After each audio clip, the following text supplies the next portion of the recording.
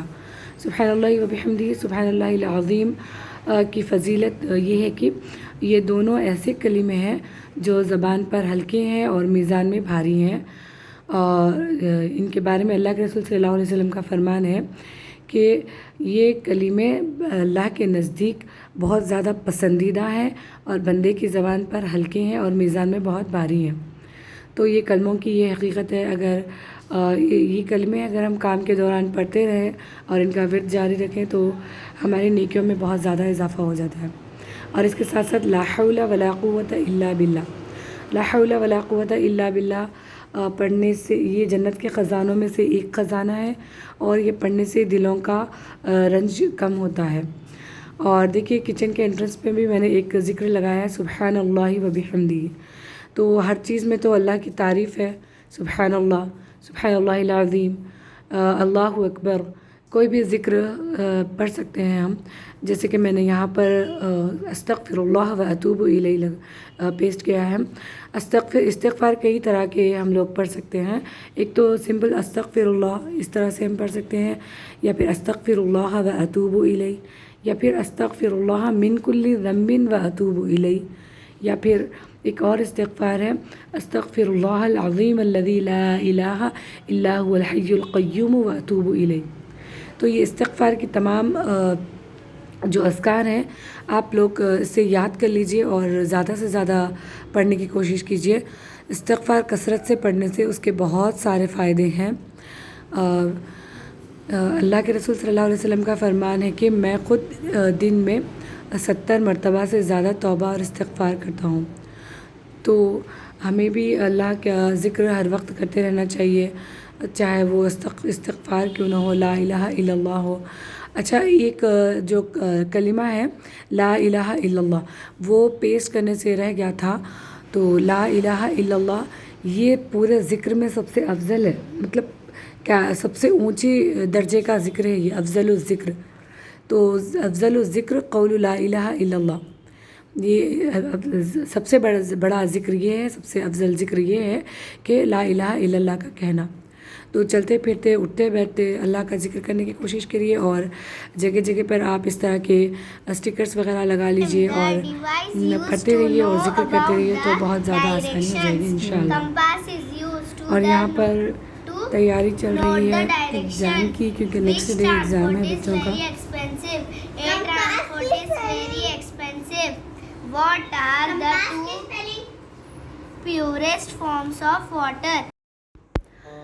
I hope کہ آپ کو میرا یہ ولاگ کی ویڈیو میرا پسند آیا ہوگا۔ ہم نے کچن کو آرگنائز کیا ہے اس ویڈیو میں، اور رمضان کی کچھ ویڈیوز کچھ ٹپس بھی آپ کے ساتھ شیئر کی ہیں، تو آپ کو پسند آیا ہوگا۔ اگر آپ اس سے کچھ بھی آپ یوزفل سمجھتے ہیں اس ویڈیو میں کوئی بھی پوائنٹ کو، تو آپ دوسروں کے ساتھ شیئر کیجئے تاکہ دوسرے بھی اس سے فائدہ حاصل کر سکیں۔ اور ماہ رمضان کا مہینہ شروع ہوتے ہی جو پڑھنے والی دعا ہے اللہم احللہ علینا بالیمن والایمان والسلامۃ والاسلام ربی و ربک اللہ، اور سب سے اہم دعا جو افطار کے بعد پڑھنی ہے ذهب الظمأ وابتلت العروق وثبت الاجر انشاء اللہ۔ اور لیلۃ القدر میں پڑھنے والی دعا اللہم انک عفو کریم تحب العفو فاعف